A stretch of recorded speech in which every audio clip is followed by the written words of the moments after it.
Ya, bismillahirrahmanirrahim. Assalamualaikum warahmatullahi wabarakatuh. Waalaikumsalam warahmatullahi wabarakatuh. Mohon izin share screen, apakah sudah terlihat? Sudah.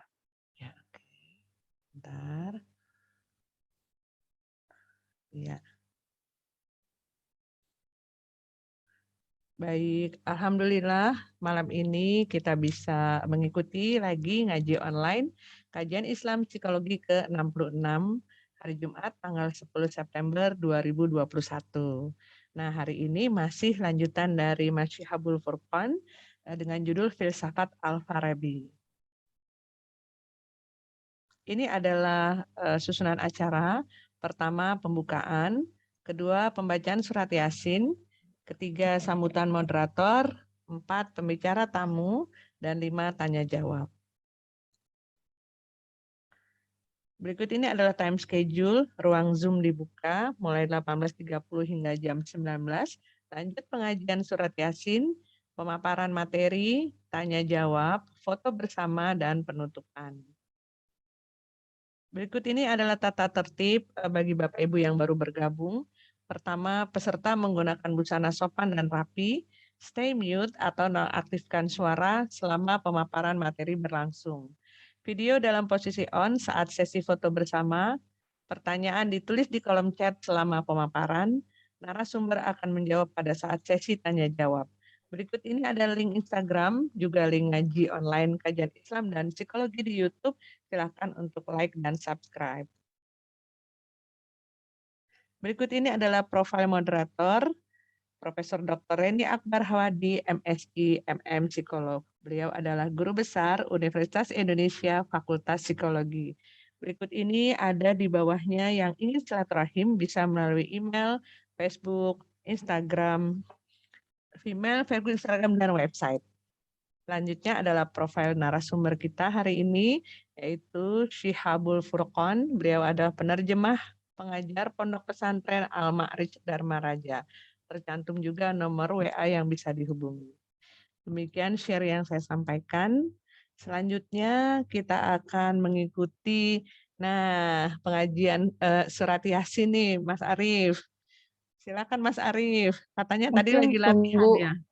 Nunggu Syihab. tunggu ini ya, tunggu selesai azan ya, udah azan. Iya. Di tempatnya Ustadz Arief udah belum? Udah Prof. Oh, udah. Cuma sekarang karena masjidnya dipakai anak-anak pelatihan, jadi mic-nya ke dalam, nggak keluar. Nggak, artinya nggak apa-apa ya, udah selesai azan ya. Udah. Ya, silakan Azan sudah kalau gitu. Oke. Silakan Mas Arief. Bismillahirrahmanirrahim. Oke, Ibu. Assalamualaikum warahmatullahi wabarakatuh. Waalaikumsalam warahmatullahi wabarakatuh. Bismillahirrahmanirrahim. Alladzi bi ni'matihi tatimmu shalihat. Allahumma shalli ala Muhammad wa ala ali sayyidina Muhammad. Astaghfirullahaladzim. Astaghfirullahaladzim. Astaghfirullahaladzim. الذي لا إله إلا هو الحي القيوم أتوب إليه أشهد أن لا إله إلا الله وأشهد أن محمد رسول الله اللهم صل على سيدنا محمد وعلى آل سيدنا محمد سبحان الله والحمد لله ولا إله إلا الله والله أكبر لا حول ولا قوة إلا بالله العلي العظيم إلى حضرة النبي مصطفى محمد صلى الله عليه وسلم وعلى آله وزوجه وذريته وأصحابه والتابعين وتابع التابعين ومن تبعهم بإحسان إلى يوم الدين شيء لله ولنا ولهم الفاتحة أعوذ بالله من الشيطان الرجيم بسم الله الرحمن الرحيم الحمد لله رب العالمين الرحمن الرحيم مالك يوم الدين إياك نعبد وإياك نستعين اهدنا الصراط المستقيم صراط الذين أنعمت عليهم غير المغضوب عليهم ولا الضالين آمين. وصل إلى جميع مشايخنا ومرشدنا وجميع الصوفية من مشارق الأرض إلى مغاربها برياض ظهرها خصوصا إلى جميع المرحومين من اتبعناه هنا بسبب والذي المذكور في قلوبنا المرصح في نفوسنا. Ya ibu-ibu, bapak-bapak, dipersilakan menyebutkan nama para almarhum di hati masing-masing. Mausan ila jami'al marhumin.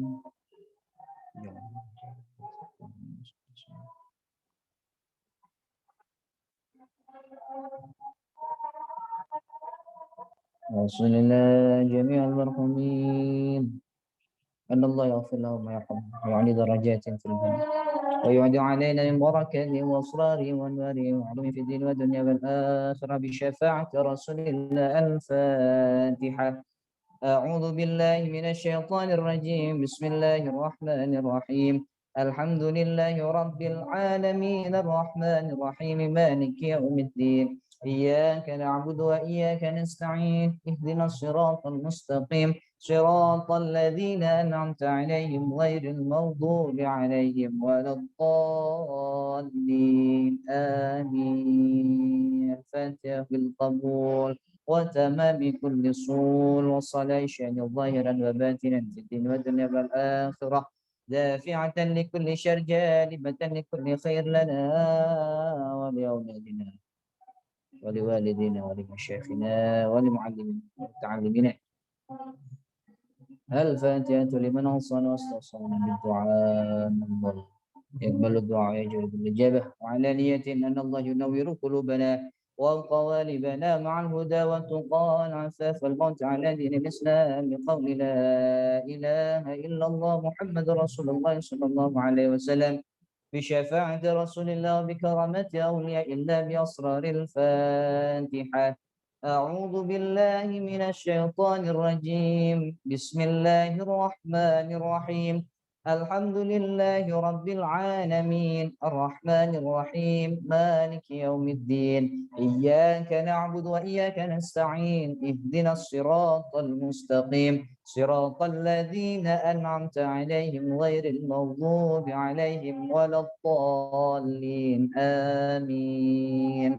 تقبل الله منا ومنكم وتقبل يا كريم. أعوذ بالله من الشيطان الرجيم. بسم الله الرحمن الرحيم. ياسين والقرآن الحكيم إنك لمن المرسلين على صراط مستقيم تنزيل العزيز الرحيم لتنذر قوما ما أنذر آباؤهم فهم غافلون لقد حق القول على أكثرهم فهم لا يؤمنون إنا جعلنا في أعناقهم أغلالا فهي إلى الأذقان فهم مقمحون وجعلنا من بين أيديهم سدا ومن خلفهم سدا فأغشيناهم فهم لا يبصرون وسواء عليهم أأنذرتهم أم لم تنذرهم لا يؤمنون إنما تنذر من اتبع الذكر وخشي الرحمن بالغيب فبشره بمغفرة وأجر كريم. إنا نحن نحيي الموتى ونكتب ما قدموا وآثارهم وكل شيء أحصيناه في إمام مبين.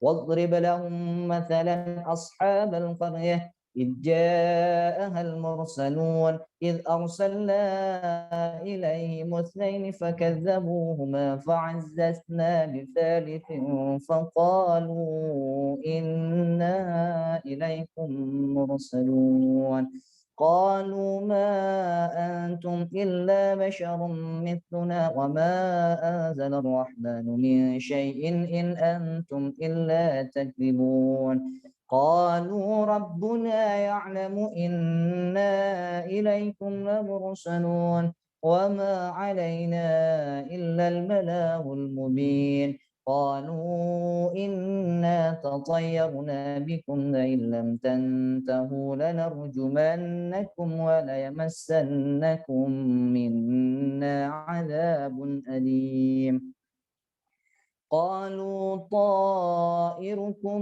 معكم أئن ذكرتم بل أنتم قوم مسرفون وجاء من أقصى المدينة رجل يسعى قال يا قوم اتبعوا المرسلين اتبعوا من لا يسألكم أجرا وهم مهتدون وما لي لا أعبد الذي فطرني وإليه ترجعون أأتخذ من دونه آلهة إن يردني الرحمن بضر لا تغن عني شفاعتهم شيئا ولا ينقذون إني إذا لفي ضلال مبين إني آمنت بربكم فاسمعون قيل ادخل الجنة قال يا ليت قومي يعلمون بما غفر لي ربي وجعلني من المكرمين وما أنزلنا على قومه من بعده من جند من السماء وما كنا منزلين إن كانت إلا صيحة واحدة فإذا هم خامدون يا حسرة على العباد ما يأتيهم من رسول إلا كانوا به يستهزئون ألم يروا كم أهلكنا قبلهم من القرون أنهم إليهم لا يرجعون وإن كل لما جميع لدينا محضرون وآية لهم الأرض الميتة أحييناها وأخرجنا منها حبا فمنه يأكلون وجعلنا فيها جنات من نخيل وأعناب وفجرنا فيها من العيون ليأكلوا من ثمره وما عملته أيديهم أفلا يشكرون سبحان الذي خلق الأزواج كلها مما تنبت الأرض ومن أنفسهم ومما لا يعلمون وآية لهم الليل نسلخ منه النهار فإذا هم مظلمون والشمس تجري لمستقر لها ذلك تقدير العزيز العليم والقمر قدرناه منازل حتى عاد كالعرجون القديم لا الشمس ينبغي لها أن تدرك القمر ولا الليل سابق النهار وكل في فلك يسبحون وآية لهم أنا حملنا ذريتهم في الفلك المشحون وخلقنا لهم من مثله ما يركبون وإن نشأ نورقهم فلا صريخ لهم ولا هم ينقذون إلا رحمة منا ومتاعا إلى حين وإذا قيل لهم اتقوا ما بين أيديكم وما خلفكم لعلكم ترحمون وما تأتيهم من آية من آيات ربهم إلا كانوا عنها معرضين وإذا قيل لهم أنفقوا مما رزقكم الله قال الذين كفروا للذين آمنوا أنطعم من لو يشاء الله أطعمه إن أنتم إلا في ضلال مبين ويقولون متى هذا الوعد إن كنتم صادقين ما ينظرون إلا صيحة واحدة تأخذهم وهم يخصمون فلا يستطيعون توصية ولا إلى أهلهم يرجعون ونفخ في الصور فإذا هم من الأجداث إلى ربهم ينسلون قالوا يا ويلنا من بعثنا من مرقدنا هذا ما وعد الرحمن وصدق المرسلون إن كانت إلا صيحة واحدة فإذا هم جميع لدينا محضرون اليوم لا تظلم نفس شيئا ولا تجزون إلا ما كنتم تعملون إن أصحاب الجنة اليوم في شغل فاكهون هم وأزواجهم في ظلال على الأرائك متكئون لهم فيها فاكهة ولهم ما يدعون سلام قولا من رب رحيم وامتازوا اليوم أيها المجرمون ألم أعهد إليكم يا بني آدم ألا تعبدوا الشيطان إنه لكم عدو مبين وأن اعبدوني هذا صراط مستقيم ولقد ضل منكم جبلا كثيرا أفلم تكونوا تعقلون هذه جهنم التي كنتم توعدون اصلوها اليوم بما كنتم تكفرون اليوم نختم على أفواههم وتكلمنا أيديهم وتشهد أرجلهم بما كانوا يكسبون ولو نشاء لطمسنا على أعينهم فاستبقوا الصراط فأنا يبصرون ولو نشاء لمسخناهم على مكانتهم فما استطاعوا مضيا ولا يرجعون ومن نعمره ننكسه في الخلق أفلا يعقلون وما علمناه الشعر وما ينبغي له إن هو إلا ذكر وقرآن مبين لينذر من كان حيا ويحق القول على الكافرين أولم يروا أنا خلقنا لهم مما عملت أيدينا أنعاما فهم لها مالكون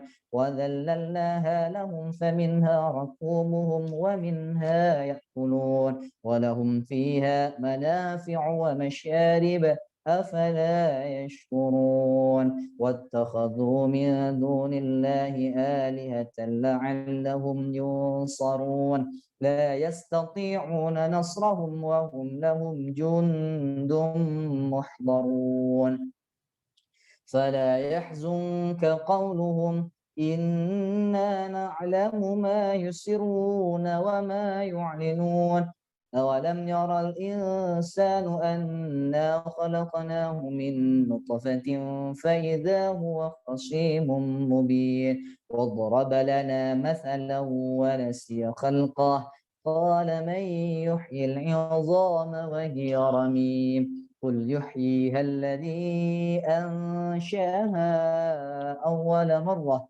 وهو بكل خلق عليم الذي جعل لكم من الشجر الأخضر نارا فإذا أنتم منه توقدون أوليس الذي خلق السماوات والأرض بقادر على أن يخلق مثلهم بلى وهو الخلاق العليم إنما أمره إذا أراد شيئا أن يقول له كن فيكون فسبحان الذي بيده ملكوت كل شيء وإليه ترجعون صدق الله العظيم السلام عليكم ورحمة الله وبركاته Waalaikumsalam Waalaikumsalam warahmatullahi wabarakatuh. Alhamdulillah, terima kasih Mas Arif. Mudah-mudahan Jumat depan kita masih bisa ngaji Yasin lagi ya. Alhamdulillah. Baik, Bapak Ibu, mari kita lanjutkan ke acara berikutnya, yaitu sambutan dari moderator kita, Profesor Dr. Reni Akbar Hawadi, MSI, MM Psikolog. Kepada Prof. Reni kami persilahkan. Baik, terima kasih Bu Dewi, terima kasih Ustadz Arif untuk ngajinya. Assalamualaikum warahmatullahi wabarakatuh. Waalaikumsalam warahmatullahi wabarakatuh. Alhamdulillah wa syukurillah. Kita jumpa lagi dalam acara ngaji online kajian Islam Psikologi, dan dalam 5 kali minggu berturut-turut setelah membahas tentang filsuf Islam. Ya, kalau minggu lalu kita berkenalan dengan Ibnu Sina, sebelumnya dengan Al-Kindi, ya sekarang ini adalah dengan Al-Farabi.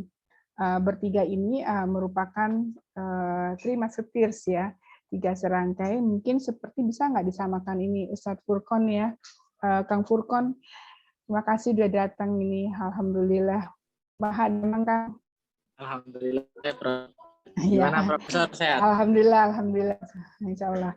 Ya, jadi apakah ini Al-Farabi ya? Kalau saya kenal Al-Farabi itu identik dengan nama sekolah musik ya. Apakah memang nanti pengen dengar juga apakah Al-Farabi itu seorang pemain musik atau bagaimana kok diidentikan dengan musik? Jadi 3 serangkai ini apakah sama nggak, kita bisa samakan dengan Socrates, Plato, dan Aristoteles? Silakan Kang Furqon. Kang Dani, kumaha damang? Alhamdulillah. Alhamdulillah. Bagus ya di sana ya, di Cipete ya. Ciputat. Ya. Ciputat. Bu Yeni sehat ya, Bu Yeni. Terima kasih sudah hadir Bu Yeni. Ya, silakan Kang Furqon. Enggak, Kang Furqon.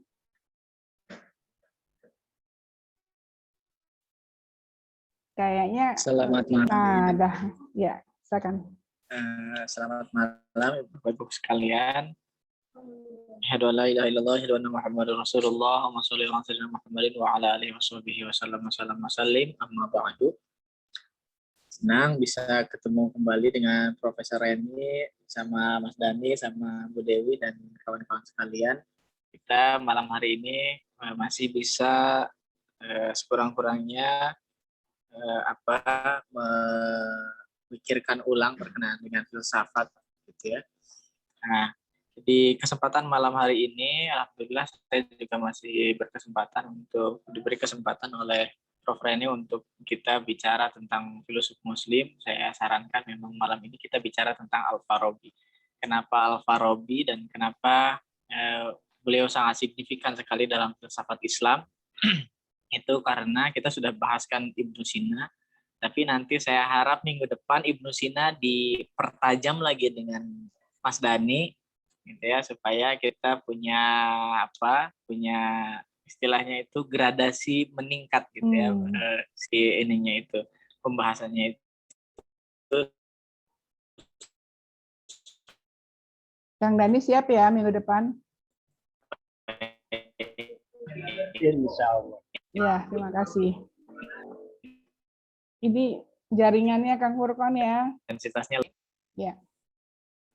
Ya, dalam kesempatan malam hari ini bicara tentang Al-Farabi. Kenapa diketengahkan? Karena Al-Farabi merupakan jembatan masuknya pemikiran peripatetik yang matang kepada Ibnu Sina, begitu. Kenapa disebut sebagai jembatan? Karena di minggu lalu saya sudah menyinggung sedikit banyak berkenaan dengan kurangnya pekerjaan Al-Kindi. Jadi Al-Kindi itu meskipun sudah menggagas masuknya filsafat ini ke dalam khazanah filsafat Islam, pemikiran Islam, tapi karena keterbatasan pembahasan yang dilakukan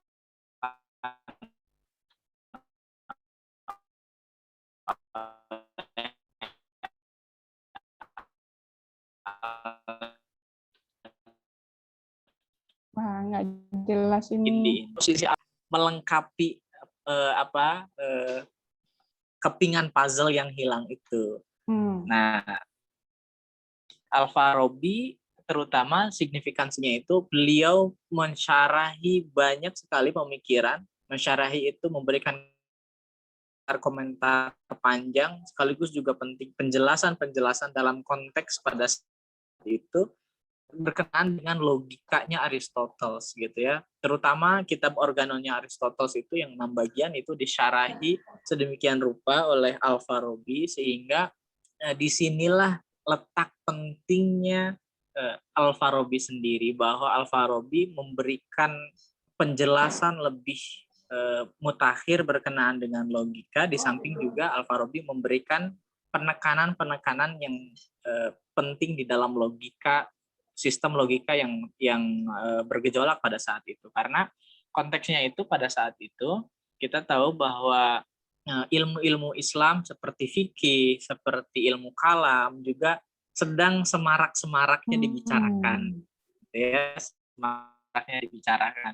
Kemarin Mas Dadi pernah menyinggung bahwa ada pergolakan teologi di dalam Islam gitu ya. Kemudian sebenarnya di dalamnya juga ada pergolakan hukum, Islamic jurisprudence. Nah, tanpa kepingan logika ini atau tanpa logika terutama yang dibawa oleh para filsuf muslim masuk ke dalam khazanah pemikiran Islam, saya kira mungkin Al-Ghazali tidak akan mengatakan bahwa barang siapa orang yang tidak mempelajari logika atau seorang alim tidak mempelajari logika, maka kealimannya itu bisa diragukan, kan seperti itu. Betapa ini merupakan sesuatu hal yang penting gitu. Nah, cuman jembatannya ini Al-Farabi, karena saat itu di tengah sarjana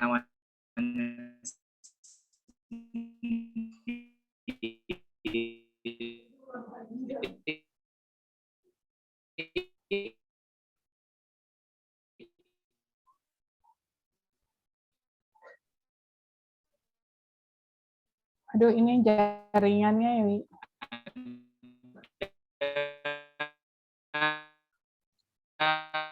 Putus-putus ya, Bu? Kamu putus-putus ya? Iya. Suara stabil. Iya. Pilihannya Kang Furkon, cam-nya dimatiin aja. Oh iya. Kang Furkon dimatiin aja ininya. Di off aja, off cam aja, off cam. Kang Furkon nggak kedengaran dari tadi. Ada sikap Kang Furkon dimatikan saja kameranya, off cam aja. Ya.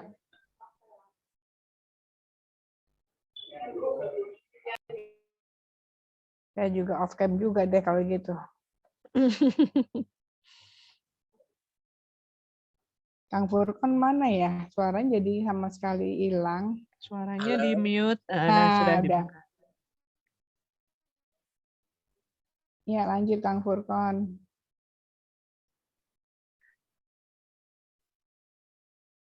Tadi sampai mana ya? Tadi sampai yang jembatan ya. Masing-masing ngomong tentang jembatan sih. Jembatan penghubung. Ya. Jembatan masuknya filsafat paritatetik lebih matang. Dan Al-Ghazali tidak akan menyebutkan bahwa perlunya kita belajar tentang sistem logika ya. Begitu Kang Dani. Coba Kang Dani bisa backup. Kang Furkon, halo. Kayak sinyal beliau ya kurang stabil.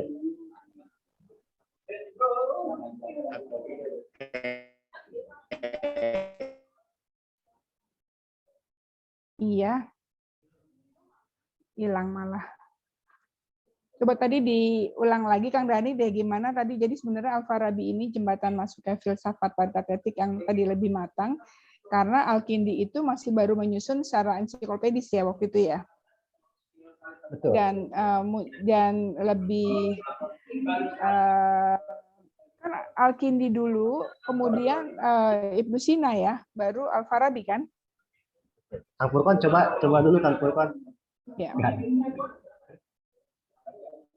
Udah stabil belum? Kayaknya posisi di rumah.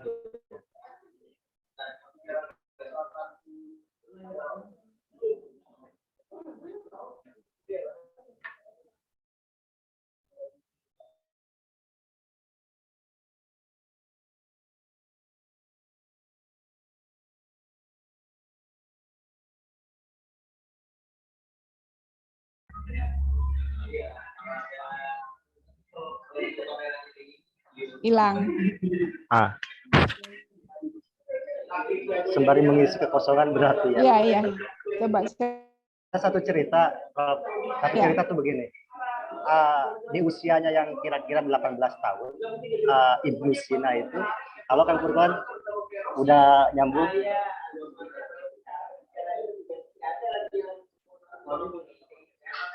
Belum nyambung. Coba Kang Furqan udah putus-putus atau Mas Rian sudah bergerak. Saya udah nyambung lagi nih. Oke, ya.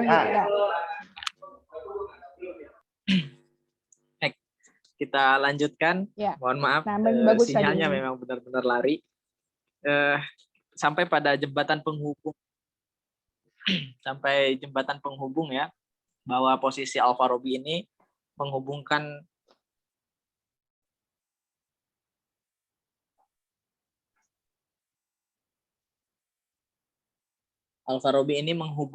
antara Al-Kindi untuk sampai peripatetisme ini ke tangan Ibnu Sina.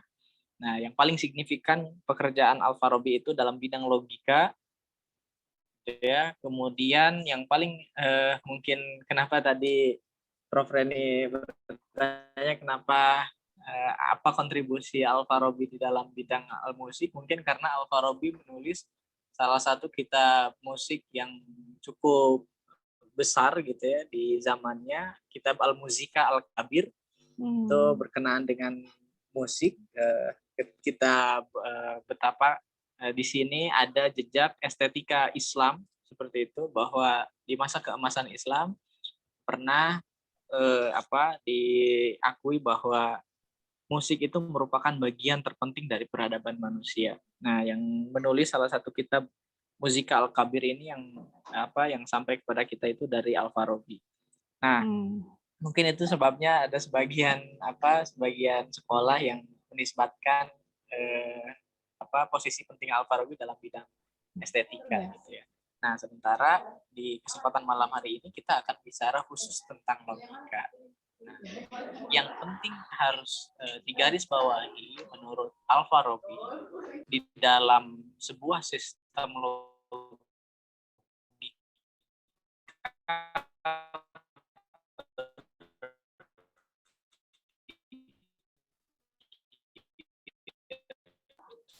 Keriting lagi nggak kedengeran Kang Furqan.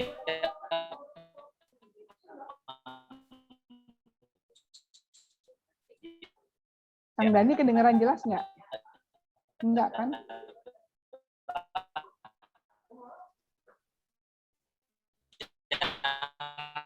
Kang Furqan nggak kedengeran loh.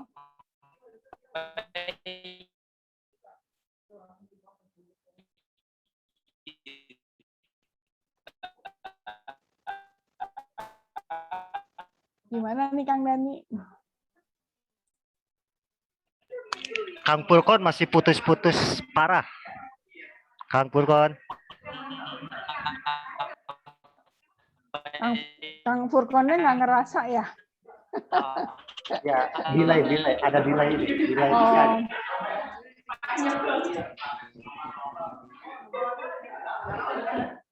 Saya lagi di Tasik, Kang Furqan nih. Oh, ini lagi di Tasik. Bukan Sepertinya.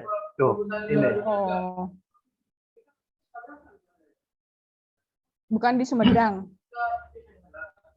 Kadang-kadang Tasik kayaknya. Oh, gitu. Kalau di Tasik biasanya yang bilang sinyal tuh di Tasik biasanya beliau. Oh, masuk lagi.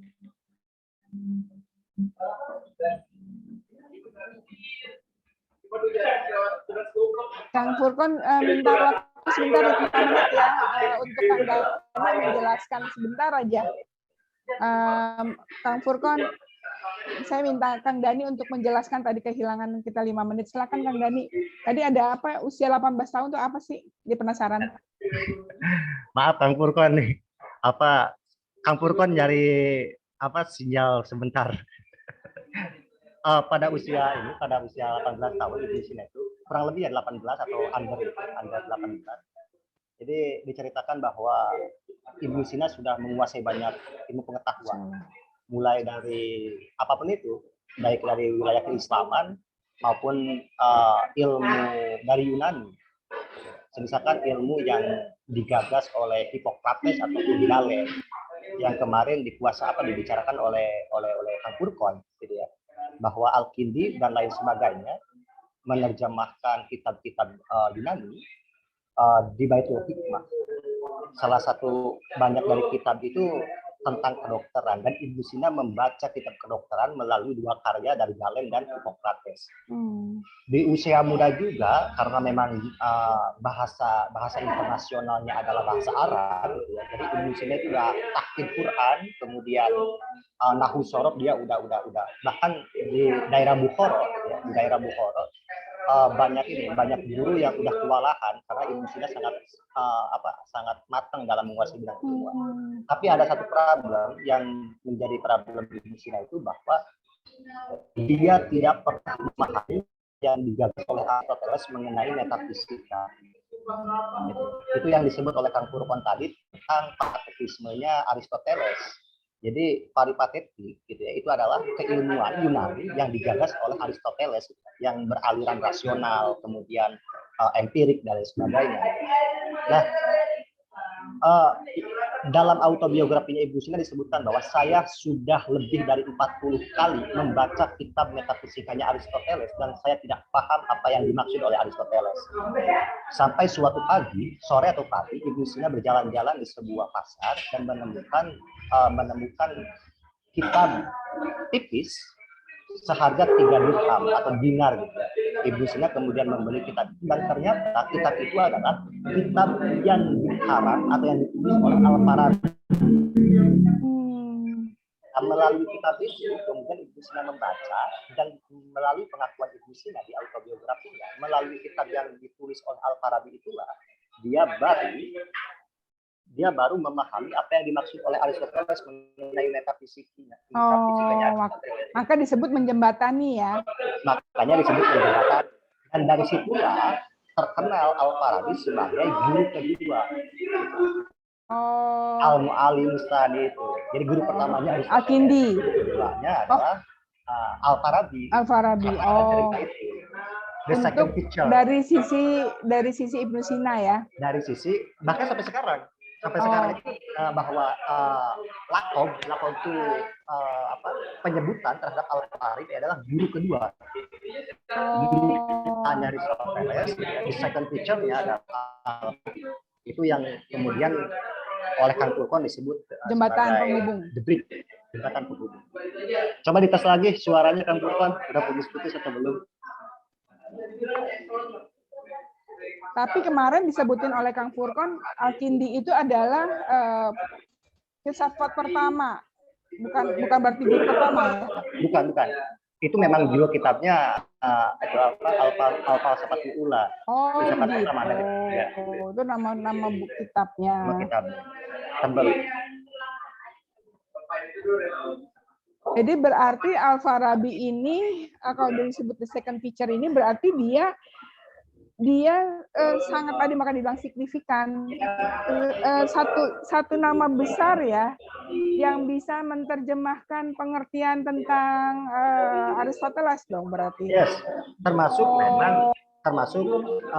keahlian dari Al-Farabi itu pertama menguasai keilmuan Aristoteles, Platon, kemudian juga Plotinus. Jadi Plotinus itu mix paduan antara pemikiran, jadi di blend itu. Jadi ada tradisi di Mesir, di perpustakaan Alexandria, yang dia nggak tahu tuh mana pemikiran Aristoteles, mana pemikirannya Platon, gitu ya. Karena kan Platon itu kan kecenderungannya idealistik, ideal, ya. Kemudian Aristo itu kecenderungannya adalah rasionalis, empirik. Yang satu dari atas bawah, down, gitu ya, bahwa realitas adalah ideal, realitas adalah sesuatu yang di sana. Yang ada di sini adalah fotokopian, mimesa, manifestasi dari yang di sana. Nah, sedangkan Aristoteles bahwa realitas itu adalah yang faktual. Realitas itu yang faktual, yang di sini. sampai pada akhirnya dia menemukan yang disebut dengan kausalitas pertama, kausa kina gitu. Kausa kina itu sebab pertama itu asbabul awal. Itu yang diterjemahkan dengan sistem logikanya Al-Farabi itu ya. Betul. Nah, Al-Farabi memang dasarnya di situ. Dasarnya itu mungkin kalau nggak tahu ya tadi hasil bacaan kali itu, kalau bagi saya itu bahwa tidak semua pemikiran-pemikiran Yunani itu diselesaikan oleh Al-Kindi. Al-Kindi itu Al-Farabi.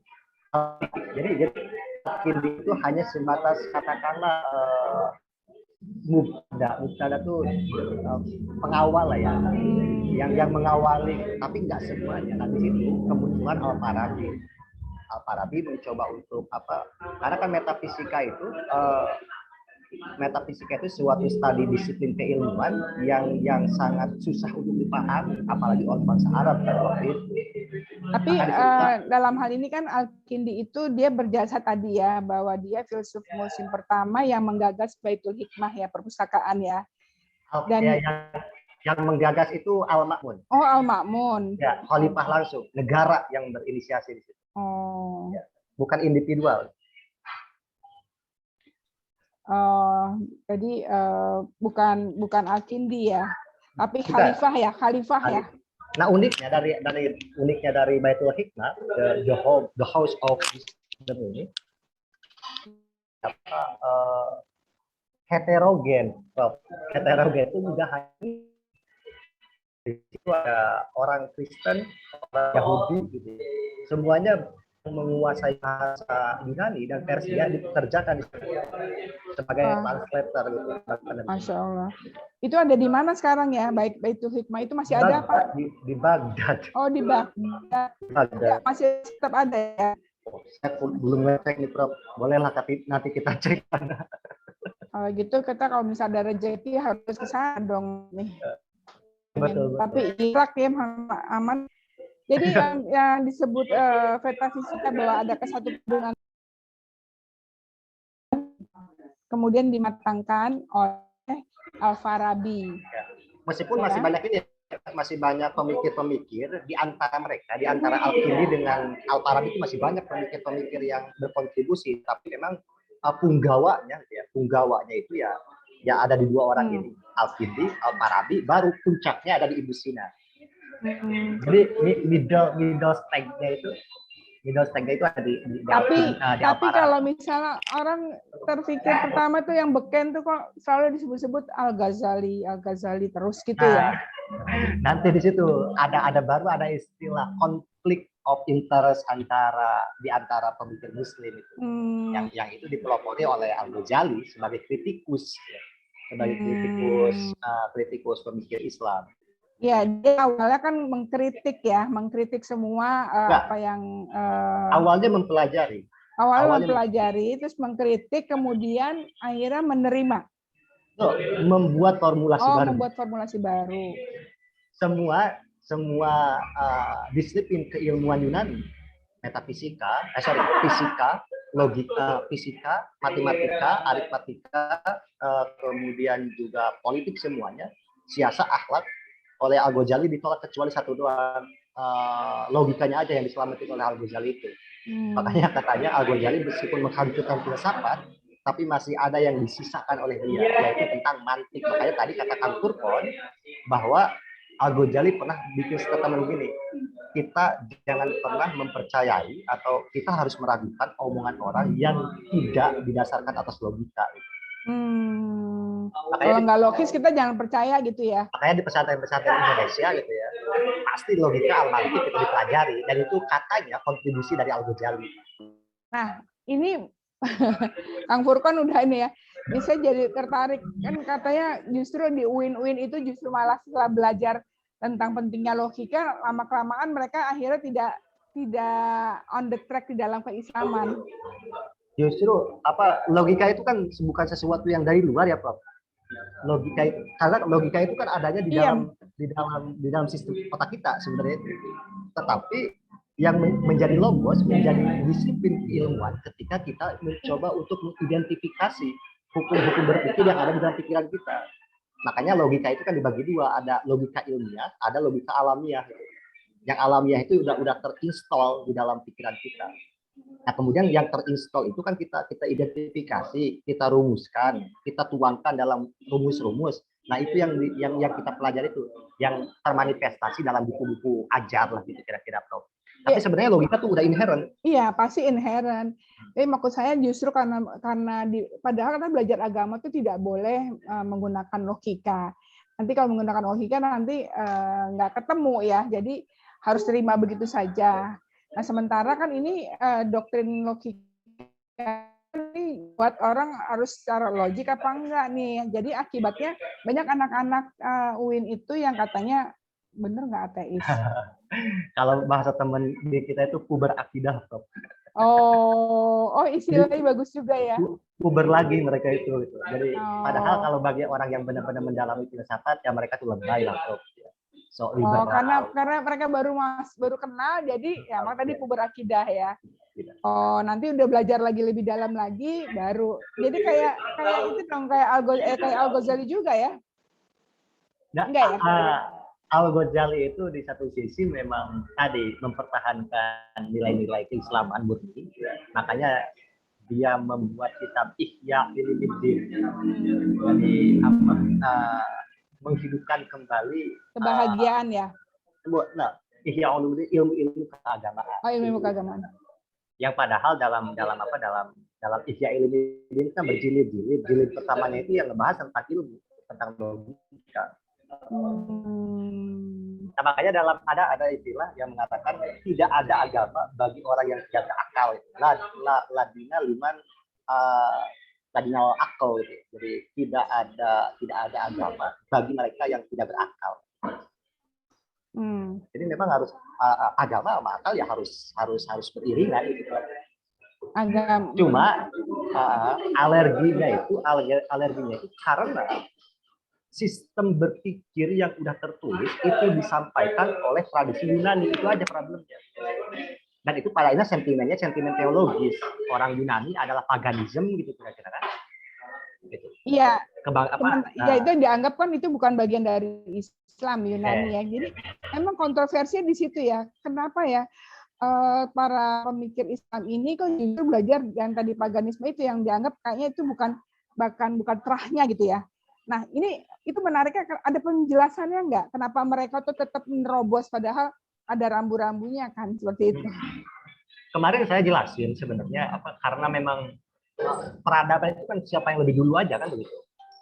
Karena memang Yunani itu berkembangnya itu abad 5 sebelum Masehi, ya 500 sekian sebelum Masehi, sedangkan Islam itu 5 Masehi sekian gitu ya. Abad ke-6 ya. Ini masalah-masalah kebaruannya aja. Yang kemarin juga sudah disampaikan bahwa di Islam sendiri prinsip-prinsip dasar logika berpikir ada juga. Misalkan Khawarij yang saya jelaskan itu, Khawarij sistem berpikirnya udah logis.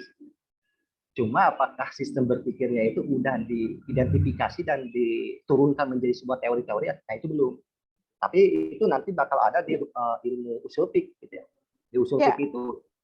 Saya setelah mendengar ini beberapa kali, kok saya mengambil kesimpulan sebenarnya bahwa ilmu pengetahuan itu sebenarnya yang menemukan adalah orang Yunani ya, bukan orang itu ya, bukan orang Islam ya. Enggak juga. Tapi orang Islam ini yang menerjemahkan. Tadi kan dibilang semuanya bahwa menerjemahkan tentang yang kayak Hippocrates apa segala, tapi bahwa Ibnu Sina akhirnya ditasbihkan sebagai bapak kedokteran, padahal dia ngambil dari Hippocrates. Hippocrates, Galen. Pada akhirnya ya tadi teori pengaruh lah, Prof ya. Jadi setiap saya di sini memikirkan apa, Kang Purkon juga memikirkan apa. Tapi siapa yang menginfluence, siapa yang memberikan pengaruh gitu ya, itu yang pada akhirnya yang diakuin gitu aja, Prof. Iya ya. Kang Purkon udah bisa nih. Connect kayaknya. Kang Purkon hilang lagi. Tapi Al-Farabi di samping sebagai jembatan penghubung, memang dia terkenal sebagai pemikir di bidang politik. Politik? Yes. Oh. Makanya dia menulis kitab yang disebut dengan Al-Madinatul Fadilah. Jadi negara utama. Jadi menarik. Bapak filosof yang suka dikutip pemikirannya tentang politik, ya, terlebih politik Islam, ada Al-Farabi. Al-Farabi menulis kitab tentang Al-Madinatul Fadilah, negara-negara utama. Apa itu isinya? Ya pada akhirnya berbicara masalah ini tentang individu, masyarakat, relasi, kemudian keberadaan negara, gitu. Termasuk memang syarat-syarat menjadi pemimpin di situ ditulis di kitab Madinatul Fadilah. Meskipun saya sendiri sebagai seorang scholar gitu ya, bukan nggak pernah mendalami Al-Farabi, cuma hanya kulit luarnya saja. Nah, terkait musik, gitu ya, termasuk terkait musik tadi, justru sekarang sampai sekarang nih ya, kalau nggak salah kemarin pas waktu saya research tesis dan juga menyentuh Al-Farabi, gitu, musik yang digagas oleh Al-Farabi ini masih berlaku di daerah Afghanistan, gitu ya. Itu menjadi musik sufi, masih menjadi ini instrumen-instrumen, meskipun kita tahu bahwa sufi yang kental dengan musik kan Jalaluddin Rumi ya, gitu ya. Dengan tarian ininya, dengan tarian sufi ya. Nah, padahal Al-Farabi juga menggagas, kalau nggak salah kayak Bayati dan sebagainya, nada-nada itu nada-nada yang ke Arab-Araban itu digagas juga oleh Al-Farabi. Kang Furqon mungkin nanti yang secara spesifik menjelaskan itu. Karena kalau nggak salah Kang Furqon udah menerjemahkan satu bukunya Al-Farabi, Interpretation kalau nggak salah. Ya, apa namanya? Saya justru pertama kali dengar Al-Farabi dari sekolah musiknya. Ya, sekolah musik ada di Jakarta pakai nama Al-Farabi. Ada sekolah musik di Jakarta, Al-Farabi. Oke, Kang Furqon nggak ada, terus itu jadi gimana? Tadi walaupun menguasai secara kulit-kulitnya aja mengenai negara-negara utama, ya, yang banyak dikutip itu politiknya tuh terkait apa sih, etikanya atau bagaimana? Bahwa seorang pemimpin harus bagaimana gitu? Biasanya masing-masing dari filosof itu kan enggak ada pemilihan keilmuan. Beda. Jadi yang disebut dengan filsafat sekarang dengan filsafat dulu itu sangat berbeda. Berbedanya itu begini. Kalau sekarang filsafat menjadi orang hanya tahu bahwa filsafat adalah ilmu pengetahuan. Iya. Yang itu dibedakan dengan sains, dibedakan dengan fisika, matematika, logika dan sebagainya. Yang padahal orang menjadi seorang filosof itu bukan hanya mengetahui teori tentang ketuhanan, bukan. Semua dibahas oleh mereka. Maka sifatnya itu ensiklopedik. Al-Kindi apakah membahas tentang logika? Dia membahas fisika, metafisika, kemudian etika, semuanya dibahas oleh mereka. Semua filosof begitu. Dan itu apa ciri itu ya? Ciri apa namanya filsuf zaman tahun berapa itu, abad di awal abad Masehi ya? Nah, semua dikuasai ya? Dikuasai. Sebelum abad ke-12 lah, Prof ya. Sebelum abad ke-12. Baru masuk. Nah, itu katakan Furqon pekan lalu bahwa kebiasaan orang Barat itu adalah memilah dan memilih gitu ya, membelah-belah ini pengetahuan, menjadi disiplin keilmuan. Jadi kalau kalian kalau kita itu menguasai banyak ilmu itu nggak ekspor gitu ya. Jadi tradisi Muslim itu kan menguasai banyak hal nih, makanya ya. Sementara setelah abad ke-12 itu baru yang 18, 19 ya. Renaissance itu ya, Renaissance. Makanya setelah Renaissance gitu ya, Renaissance ini orang mulai mengadu validitas begini. Kalau Ibnu Sina, Al-Farabi, Al-Kindi menerima banyak hal tentang validitas pengetahuan. Pengetahuan itu berasal dari fakta atau pengetahuan itu berasal dari mimpi, dari dugaan atau dari realitas yang di sana gitu ya. Laduni lah gitu, atau wahyu. Nah, di barat justru itu diadu. Diadu tuh orang rasionalis yang dipelopori oleh René Descartes gitu ya, itu mengaku atau mendeklarasikan bahwa hanya pengetahuan yang didasarkan akal budi yang dapat dipercaya. Nah, kemudian jadi berarti di sini memang filsafat Aristoteles mengenai rasionalisme itu begitu kuat ya, menguasai banyak ahli-ahli filsafat berikutnya seperti René Descartes dengan ergo sum.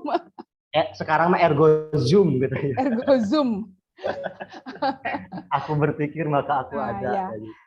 Oh iya ya. Itu pelajaran saya waktu baru semester 1 ya, psikologi UI. Ya, jadi itu bagaimana jadi pemilihan itu dilakukan sebelum abad 18, 12 sampai 18. 18 ke sini udah pemilihan. Oh. Jadi kalau sebelumnya orang yang menguasai banyak hal, makanya kan termasuk memang Descartes, dia kan ahli matematika, Prof. Oh, Descartes ahli matematika. Kita tahu diagram itu diagram kartesian gitu ya. Nah, itu Descartes. Oh, gitu. Baru ngeh nih. Ya, diagram kartesian itu. Kang Furqon. Ya, belum masuk juga. Jadi ini Kang Dani ini sama-sama lagi S3 atau bagaimana? Udah semester 5 gitu? Aku S3 baru masuk kemarin. Besok udah mulai kuliah. Oh, jadi baru mau masuk. Jadi adik kelasnya Kang Furqon. Semester 3 kan. Semester 3. Ini tapi belum pernah ketemu secara ini ya, tatap muka belum. Jadi kita semua virtual semua virtual semua ya. Tapi itu dicampur anak baru sama semester 3 atau gimana sih kok bisa kenalan dengan Kang Furqon ya? Kalau Kang Furqon dulu saya waktu lagi research Ibu Sina, jadi ada yang ngasih tahu bahwa di Bandung ada orang yang menerjemahkan buku Isyarah wa Tanbihat ya. Aku cari-cari sampai aku kontak beliau lah ya. Jadi aku senang ada teman. Kalau nggak ada teman tuh Prof, gila sendiri gitu ya. Omongan ke teman-teman nggak ditanggepin, gitu. Nggak ada teman diskusi. Loh, tapi kan sama-sama belajar filsafat bukan sama-sama bisa diskusi. Nggak juga, Prof. Oh, orang gitu. yang masuk filsafat ya nggak peduli filsafat. Artinya dia dialog dengan diri sendiri kali ya gitu. Betul. Makanya saya ketemu di Bandung ketemu Kang Furqon, kemudian di Jogja ketemu Kang MS Arifin gitu ya. Kang MS Arifin penerjemah literatur filsafat juga. Jadi ada tiga macam ya. Ciputat, Bandung sama Jogja nyambung gitu. Boleh juga nih nanti kapan-kapan sama Kang Eko kenalan. Bedanya beliau-beliau ini paham banyak tokoh. Kalau saya cuma Ibnu Sina aja. Jadi kalau ditanya Al-Farabi secara spesifik saya angkat tangan. Jadi tertarik dengan Ibnu Sina bukan karena dalam kuliah ya, mencari sendiri karena kuliah. Waktu kuliah. S1 saya skripsi ngambil penelitian epistemologi Ibnu Sina. S2 saya tentang risalah cintanya Ibnu Sina. S3-nya saya tentang tanatofobianya Ibnu Sina. Jadi tentang benar-benar Ibnu Sina ya, jadi expert di situ ya. Mungkin tertariknya karena Ibnu Sina itu seorang gifted kali ya, genius ya, usia 18 tahun tadi sudah menguasai berbagai macam ilmu ya. Itu mungkin. Dan karena memang di pesantren nggak laku, Prof. Saya ingin menawarkan Ibnu Sina ke pesantren-pesantren. Oh, bagus. Kang Furqon udah udah bener belum nih? Halo. Ya. Nah, ini udah bagus nih. Ayo silakan Kang Furqon lanjut. Nah,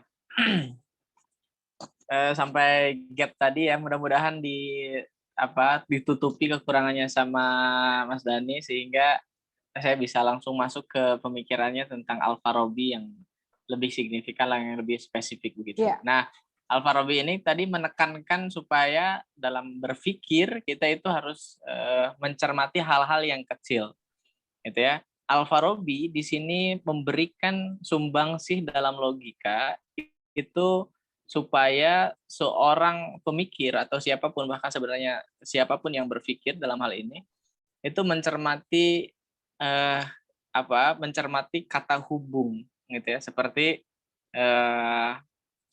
seperti ke, di, dari, dan lain sebagainya, gitu ya. Kemudian selain kata hubung, seperti halnya juga misalkan di dalam bahasa Arab, itu jika kita mencermati sebuah premis, maka premis ini menurut Al-Farabi dia harus lengkap, gitu. Contohnya seperti apa? Contohnya seperti ini. Jika kita melihat jika kita mendengar kalimat Dani pintar. Nah, Dani pintar ini belum lengkap kata Al-Farabi. Kita harus menaikkannya menjadi 3 term, gitu ya. Dani itu pintar. Nah, baru kemudian ini lengkap. Kenapa ini berbeda? Kata itu ini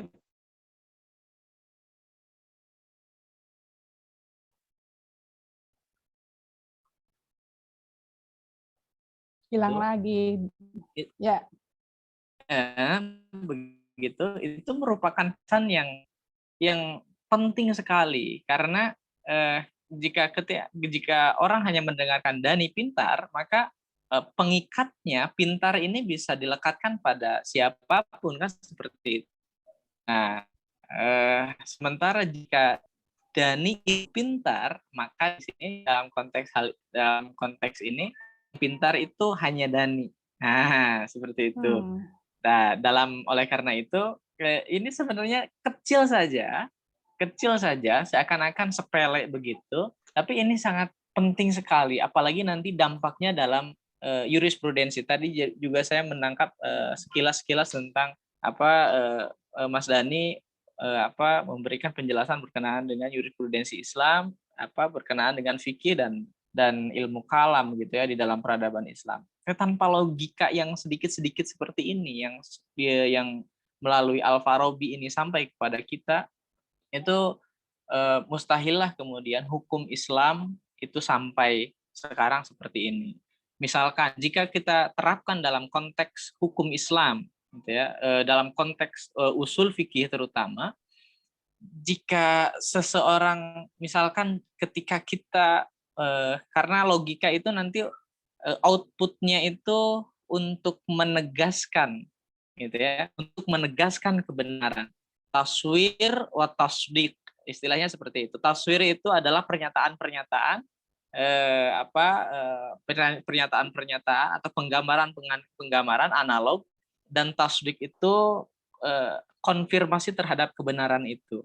Nah, setiap orang kan punya konfirmasinya tuh terhadap kebenaran. Nah, kalau di dalam kitab-kitab usul fikih, kita akan digiring kepada pembenaran ini bukan hanya sejauh dia harus benar secara nakli, secara tekstual melalui hadis, melalui Al-Quran, tapi dia juga harus benar secara nalar dan sifatnya kondisional untuk manusia, gitu ya. Makanya ada justifikasi di dalam Islamic jurisprudence,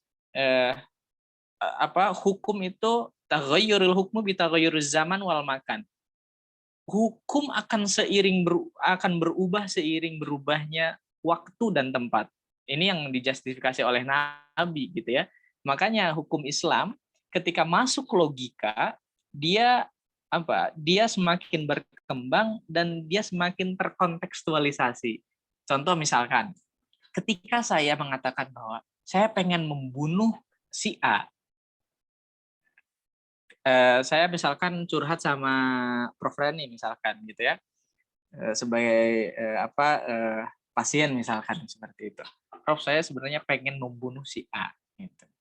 Nah, Prof. Reni langsung menangkap pernyataan saya. Pernyataan saya ini tentu saja tidak akan ditelan bulat-bulat. Wah, dia nih mau membunuh nih, gitu ya. Ketika dibawa ke ranah hukum, ini bisa dijadikan sebagai salah satu alat bukti, gitu ya. Karena dia berbentuk pernyataan. Tapi pernyataan ini ketika dibedah secara satu persatu di depan hukum, ketika saya misalkan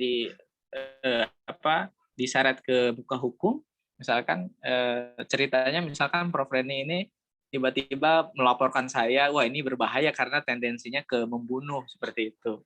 Kemudian melaporkan saya lantaran ada niat untuk membunuh si A. Permasalahannya di sini adalah apakah pernyataan saya itu terbukti benar atau tidak. Kita lihat, saya pernyataannya seperti ini, saya di benak saya berulang kali ingin membunuh si Anu. Nah, di depan hakim itu hanya sebuah pernyataan dan belum ada buktinya, gitu ya. Oleh karena itu terjadi dan berlaku hukum praduga tak bersalah selama perkataan ini belum dikatakan sampai pada kebenaran, belum tasdik, istilahnya seperti itu, belum terkonfirm mana alat buktinya, ini baru pernyataan saja.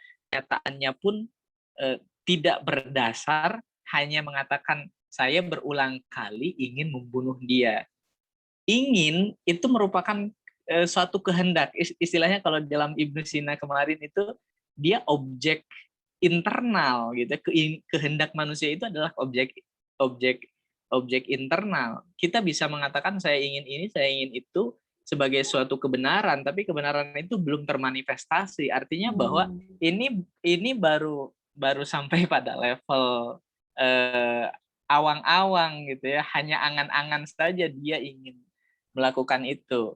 Makanya nanti timbal baliknya di dalam hukum Islam, misalkan dari logika yang kecil yang dibawa oleh Al-Farabi ini, dampaknya terhadap hukum Islam, contohnya lagi seperti ini. Karena tadi awang-awang, maka nanti akan ada hukum Islam, misalkan ketika sebuah tindakan kejahatan itu tidak jadi dilakukan atau dia hanya diniatkan saja, gitu ya, itu dia tidak dicatat sebagai kejahatan. Nah, dalam hukum Islam itu ada tuh. Bahkan sebenarnya hadisnya kalau saya tidak keliru mengingat ada. Sementara ketika kebaikan itu baru niat aja, kalau kita niat untuk pengen melakukan kebaikan itu sudah dicatat sebagai amal baik. Sementara untuk jahat sebelum tasdiknya benar-benar konkret itu tidak dicatat sebagai sebuah kejahatan. Ini yang menarik dan ini yang kemudian harus kita renungkan kembali dalam konteks kehidupan kita sehari-hari. Jangan-jangan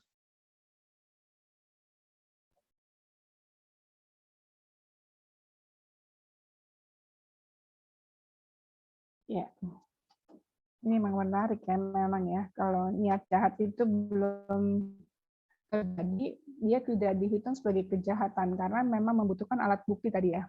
Sementara kalau kita aja meniat baik aja, baru niat aja, belum melakukan, itu sudah mendapatkan pahala gitu ya, Kang Dani ya. Nah ini Al-Farabi tadi mengambil dari logikanya Aristoteles seperti itu. Bisa mengambil gimana ceritanya nih? Kang Furqon. Mohon maaf Prof, tadi terputus sinyalnya. Ya, tadi sampai kalau niat jahat belum terjadi tidak dihitung kejahatan ya. Tentang niat jahat tadi ya, dan niat baik, Kang Furqon. Masih terputus Prof. Yang level awang-awang tadi.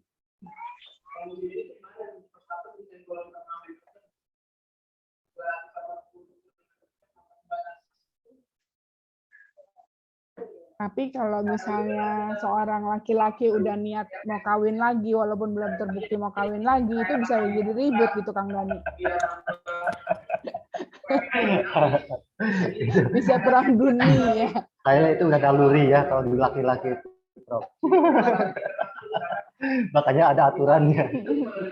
Jadi jangan niat aja.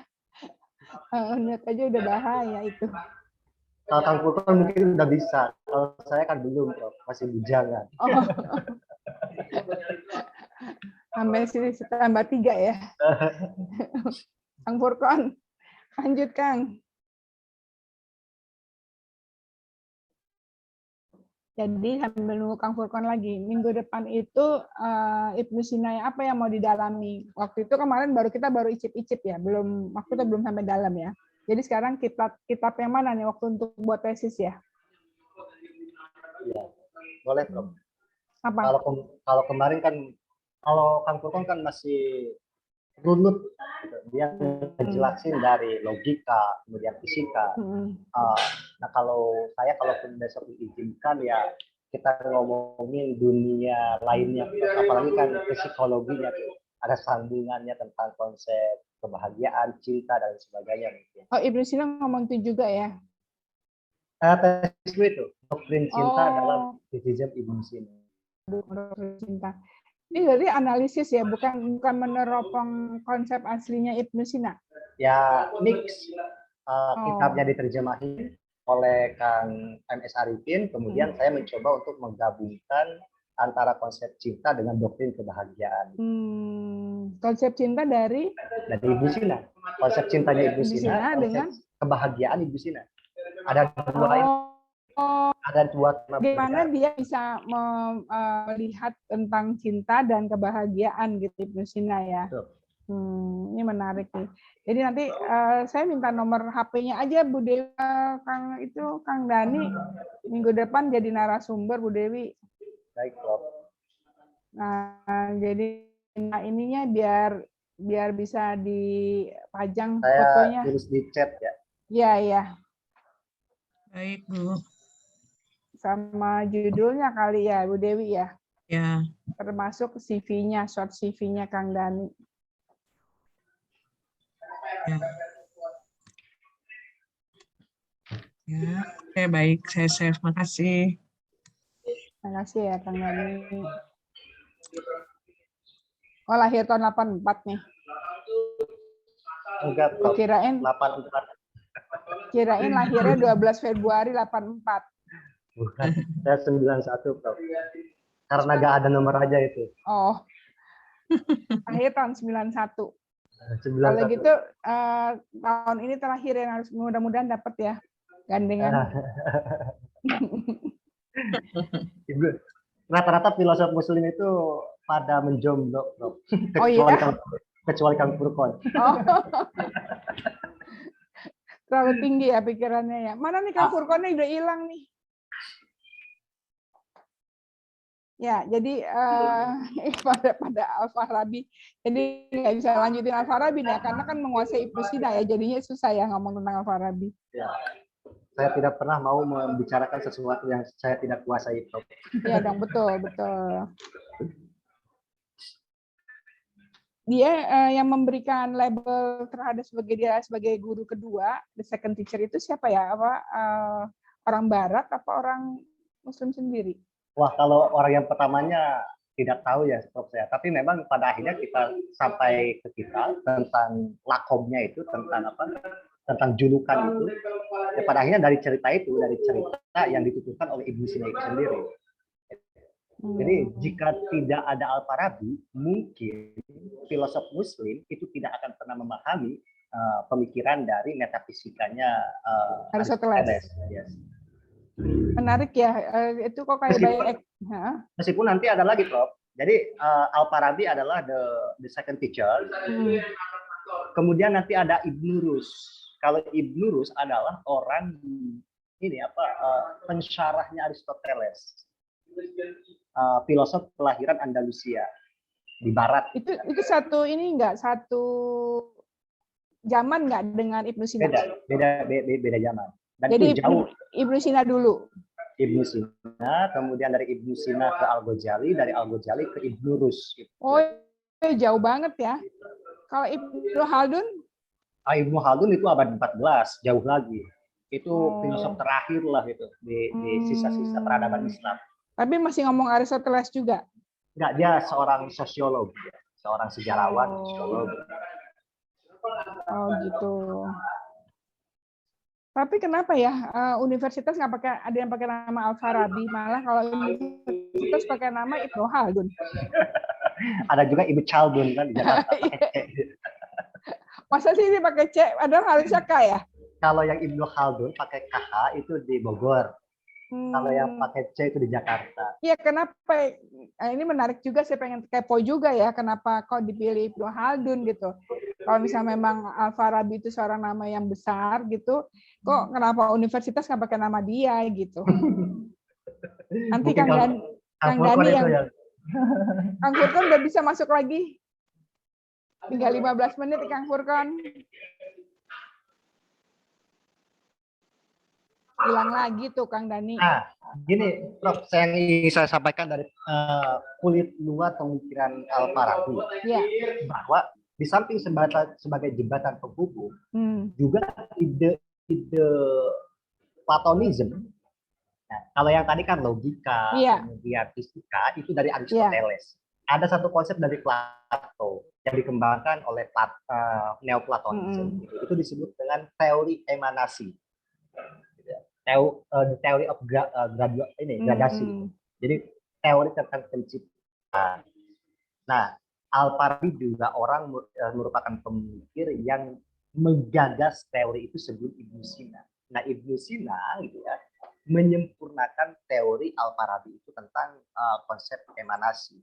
Jadi kan di samping tentang Tuhan, tapi relasi antara Tuhan dengan alam semesta gitu ya, itu dijelaskan melalui teori emanasi. Jadi ini udah campur banget ya. Dia udah kayaknya di dalam otak dia tuh ya Yunaninya tadi Aristoteles dengan Islamnya itu ya udah mix gitu ya. Sehingga bagaimana tadi ngomong tentang relasi dengan Tuhan itu ya, emanasi. Maka disebut sebagai New Platonisme. Karena tapi kalau New Platonisme berarti kalau misalnya dunia idea bahwa yang ada di apa namanya di secara nyata ini ada pasti di dunia idea gitu. Dia nggak terjemahkan itu ya, menerjemahkan hanya sebagai relasinya aja. Ya itu melalui istilah itu tajalinya Tuhan ya. Jadi untuk menjelaskan tajalinya Tuhan itu ya dengan teori Al-Qaid itu, dengan teori emanasi ya. Saya baru dengar ini. Cuma kan kalau Kang Furqon itu detail menjelaskan dari hal yang paling sebenarnya itu kalau berbicara masalah filsafat mau tidak mau harus menjelaskan logikanya dulu. Makanya kan kalau saya lompat ya, yang menarik saya bahas gitu. Tapi Kang Furqon misalkan dia menerjemahkan kitabnya Organon ya yang di the interpretation itu. Kemudian Ibnu Sina dia menerjemahin logika, fisika, metafisika, tasawuf, pasti begitu Prof. Logika, fisika, metafisika, baru ke tasawuf. Ada 4 tahapannya itu. Nah, itu keuletan Kang Furqon itu di situ sebenarnya. Jadi udah sufi ya? Kalau saya pilih-pilih yang menurut saya menarik aja. Jadi seseorang dibilang sufi itu kalau sudah menguasai pemikiran filsuf Islam atau apa itu suatu gaya atau suatu apa ya style ya bukan? Kalau tergantung Prof, mau ditinjau dari ontologi gitu ya, atau epistemologi atau aksiologinya. Kalau mau menisbahkan seseorang itu sufi atau tidak.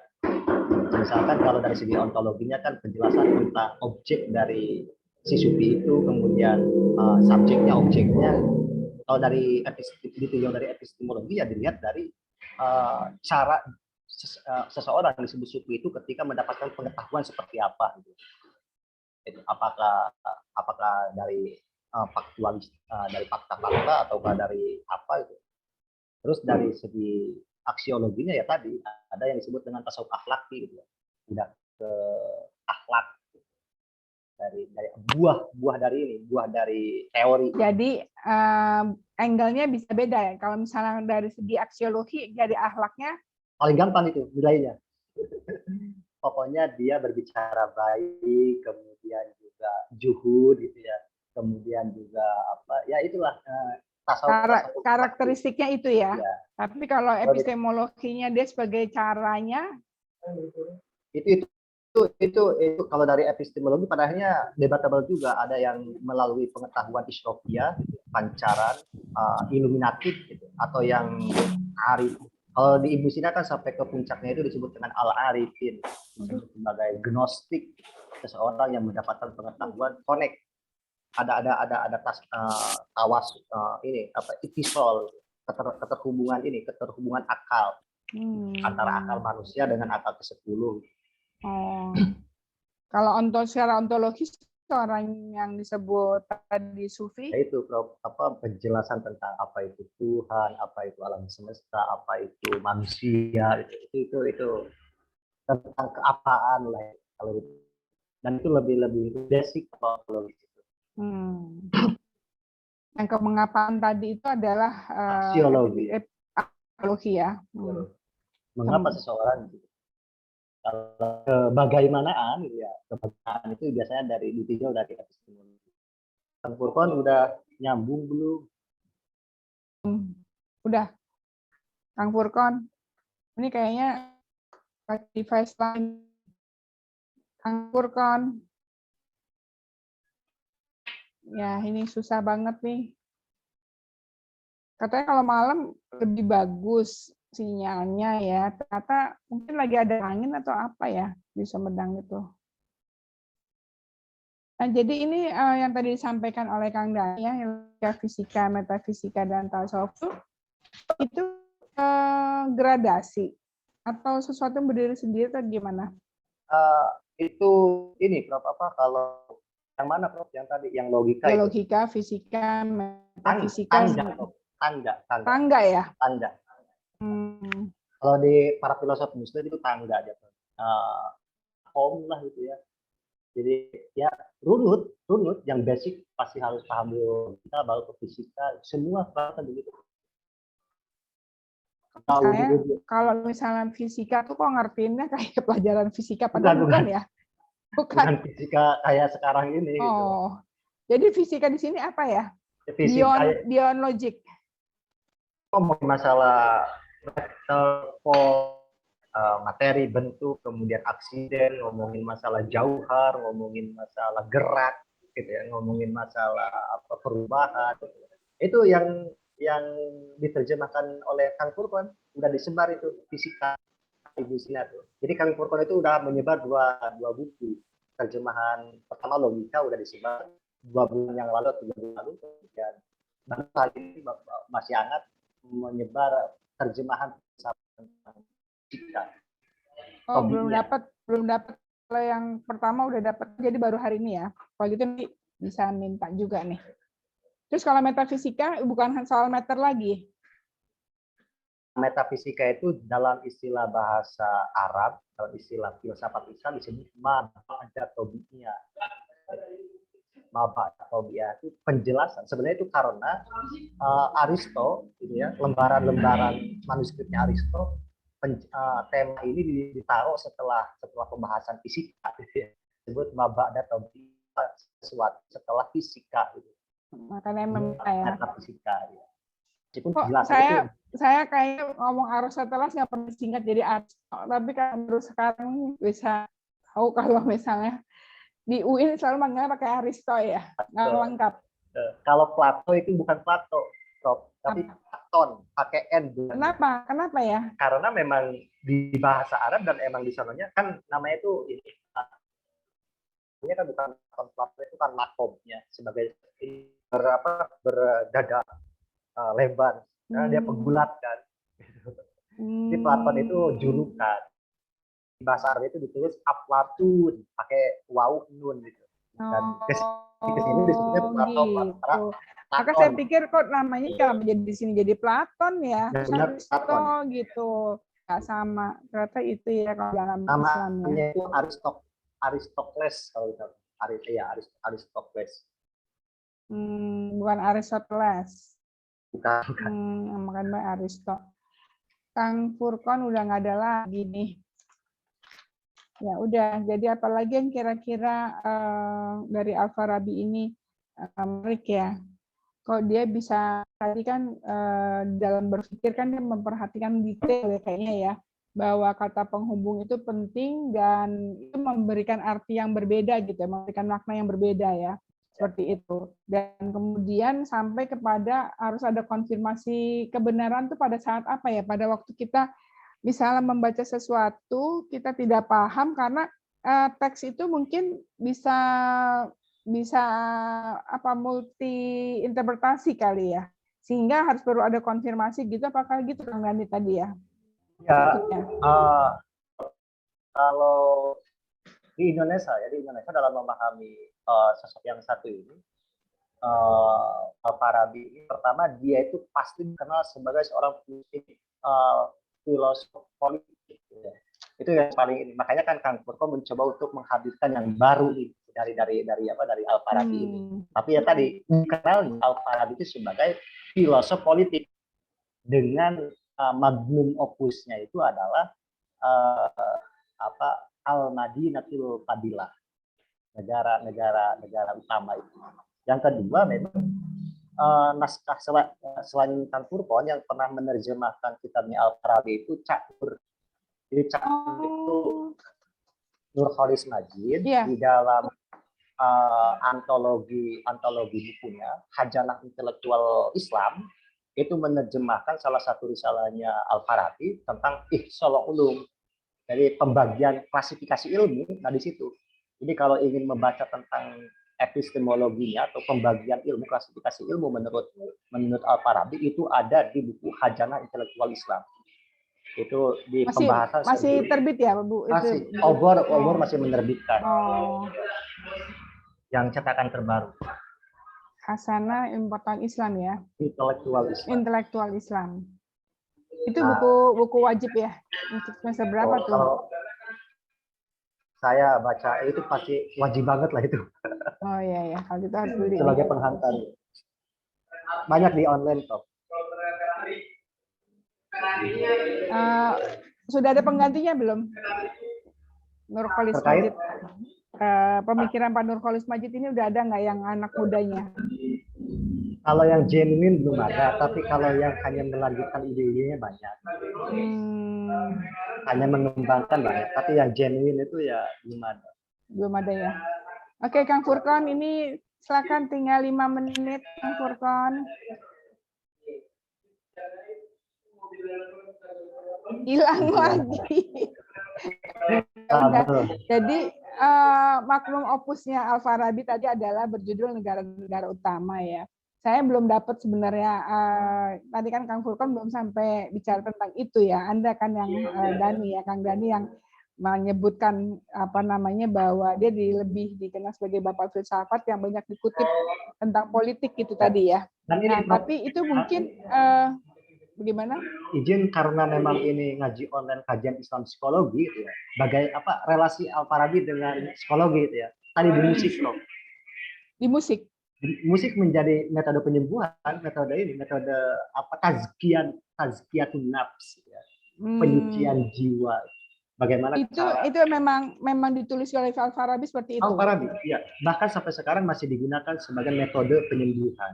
Metode terapis gitu ya. Di daerah Asia Tengah atau Asia Timur gitu. Ya pokoknya di Persia sana itu ada Uzbekistan, ada di Kazakhstan. Ini menarik sekali ya. Jadi justru yang ngomong tentang metode penyembuhan itu metode musik ya. Relaksasi. Tapi kan kalau misalnya yang kita kenal itu kalau misalnya anak-anak itu mau pintar ya itu kan pakai klasik ya. Karena ritme klasik itu sesuai dengan ritmenya neuron-neuron di otak gitu kan. Nah, sementara yang disebut oleh Al-Farabi bahwa salah satu metode penyembuhan adalah musik, ini musik apa aja atau ada spesifik? Nah itu, Prof. Saya pernah membaca artikelnya udah ada, jurnal internasionalnya udah ada. Kemudian memang karena tadi saya nggak terlalu spesifik membahas, cuma hanya tahu aja, bahwa di Asia Tengah sana, memang ini. Jadi kalau di Indonesia Sufi yang menggagas musik sebagai terapi jiwa itu kan Jalaluddin Rumi, ya, dengan tarian Sufi. Nah kalau Prof gitu ya, dengan kajian ini, apa relasinya dengan dimensi kejiwaan, psikologi ya tadi bahwa Al-Farabi juga demikian, bahwa musik bisa dijadikan sebuah metode ya, untuk tazkiyatun nafs, menenangkan jiwa, gitu ya, terapi penyakit. Siapa yang bisa bicara ngomong secara detail itu secara dalam ya tentang hal itu ya? Kang Sihabul Furqon. Oh, tapi tadi belum sampai sana ya soalnya ya.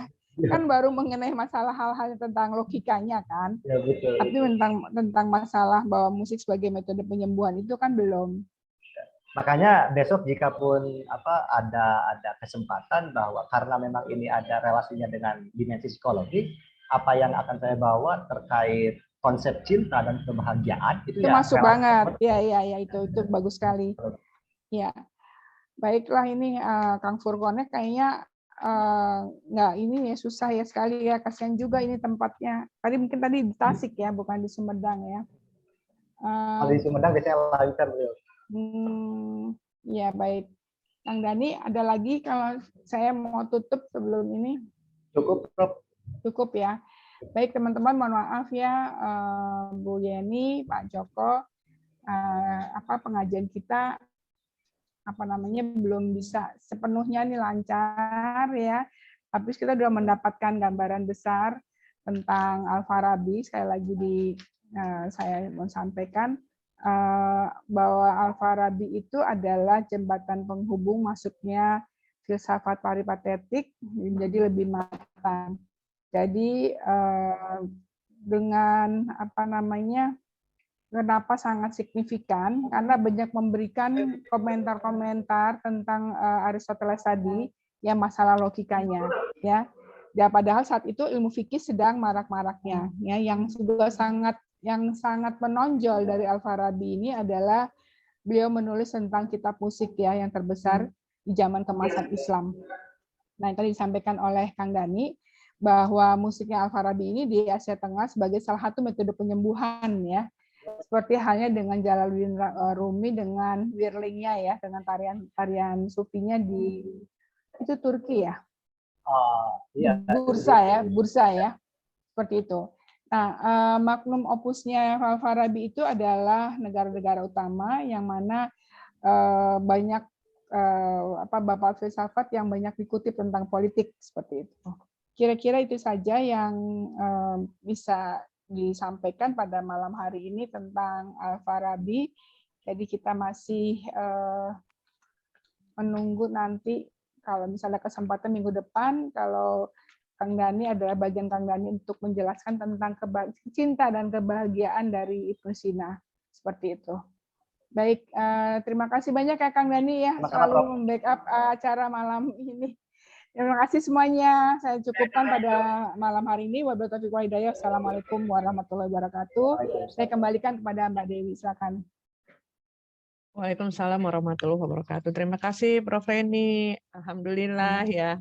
Ada Kang Dani juga ini bisa backup bantu. Berarti Jumat depan insya Allah Kang Dani yang isi ya. Iya. Baik, Prof. Tepuk tangan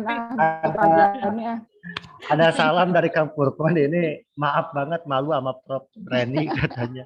Mohon maaf. Apa dimaafkan, saya paham baik ya.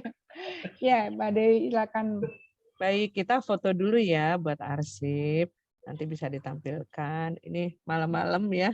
Mudah-mudahan yang kita terima malam ini barokah sebagai tambahan ilmu ya. Amin. Amin, amin, amin. Bagi yang videonya belum dibuka, silahkan untuk dibuka. Masih ada yang connecting audio. Pak Joko, sehat Pak Joko? Pak Joko ini dosen pembimbingnya Prof. Mujib, Bu. Oh, ya. Yeah. Mudah-mudahan lancar tesisnya harus kenalan, ya. Sama-sama UIN nih sama Kang Dani. Prof. Mujib, mantan dekan psikologi. Iya. Ini muridnya nih. Kawan kenal.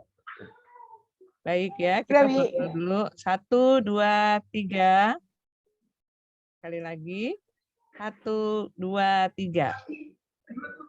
Ya, baik. Alhamdulillahirabbil alamin. Semoga kita bertemu lagi secara online. Terima kasih. Assalamualaikum. Barokah ya, malam.